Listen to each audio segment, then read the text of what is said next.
Over the last 25 years, a number of factors have contributed to this phenomenon. The number of people retired, a reduction in the number of working hours in the working week, has led to a growing number of people who do this activity. According to the metal detectors themselves, there are over 100,000 who practice this activity in France. Between 10 and 15,000 have been sold since 2011, and the dynamism of this market is highlighted by the growing number of points of sale of these archaeological discoveries across France and around the world. There's a growing number of forums online,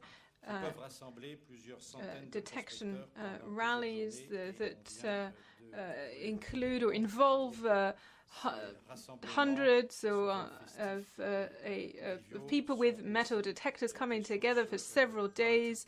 These are often convivial events that many people participate in. These are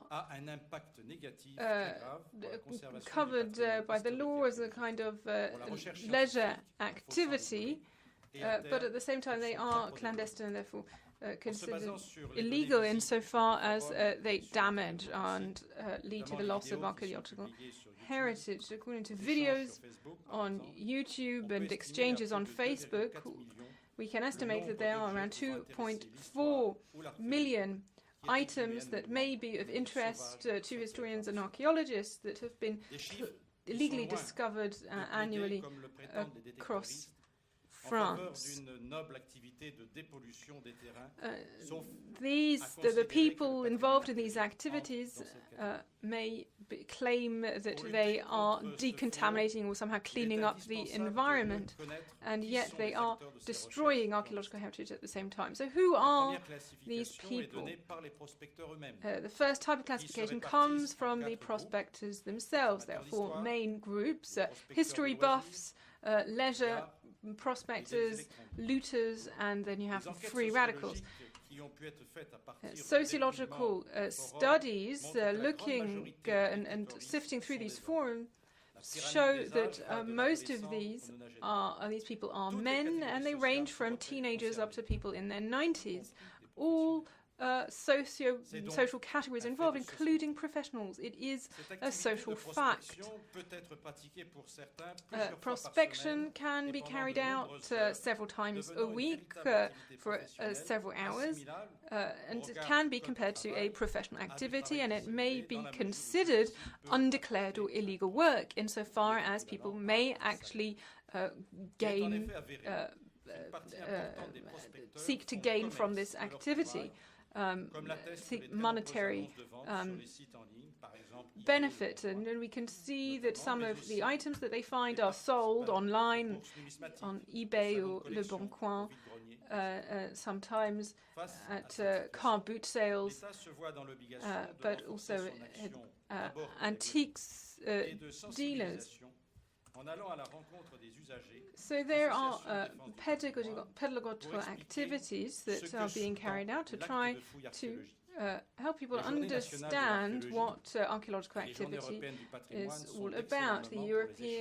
The National Days of Archaeology and the European Heritage Days are very important means of outreach. People need to understand that archaeology is underpinned by the desire to serve the nation, and this is very, very different to the act of prospecting with metal detectors and destroying heritage sites. Archaeological excavation requires fundamental basic training as well as continuous training, ongoing professional development. Any find in an archaeological dig may be considered a treasure insofar as the things that make up the interest of a particular item, which is necessarily lacking in the use of metal detectors as a leisure activity is the context. The context is what makes up its scientific value. And this, of course, contributes to the interpretation of the object. Without this context, the object loses its scientific value, its scientific dimension, and, of course, its heritage value, and is left only with its market value, its value as a commercial item. And I think repressive action is necessary. The Ministries of Culture and Justice are now working closely together to lead joint action across national territory and carrying out investigations. These are led by the Customs Department, Gendarmerie, and the National Police. Now, tribunals, courts are applying the penal code and the customs code and applying heavy sentences to what can be considered crimes against humanity insofar as they gradually destroy our collective memory. Repression continues, therefore, to be necessary to put an end to this clandestine legal activity leading to a black market and that leads to a black market in archaeological artifacts. An inquiry carried out in the PACA region between 2015 and 2017 highlighted a number of figures that are shown here. There were 111 complaints and reports made. There were 51 searches leading to items being seized, 24 sentences were passed, and more than 23,000 archaeological objects were seized with a market value of these objects of more than 2 million euros. In conclusion, faced with the consequences that this can have for the nation and the destruction of archaeological sites through this illegal activity, very often they behave like commandos, they intervene at night, represents a major challenge for public policy. There have to be pedagogical activities to raise awareness about the need and means of safeguarding archaeological heritage. Pluridisciplinary activities also must work to disseminate a different image of archaeology and what archaeologists do that for too many people is simply summarized by a kind of Indiana Jones adventure. Furthermore, this needs to be shored up by a deontological code, a code of ethics for professions that prevent us from having these kinds of items published in this way. Numismatists and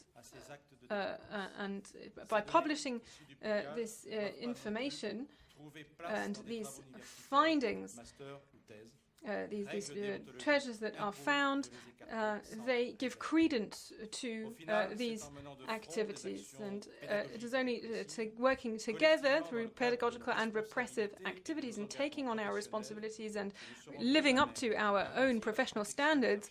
It's only in this way we will be able to protect archaeological sites. Collective action is necessary so that on the one hand, allegedly leisure activity can be prevented from erasing our collective history and depriving future generations of it.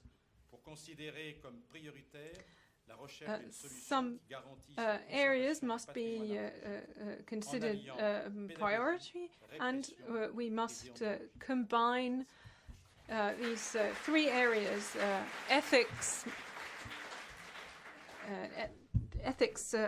pedagogy and repression in order to put an end to this activity.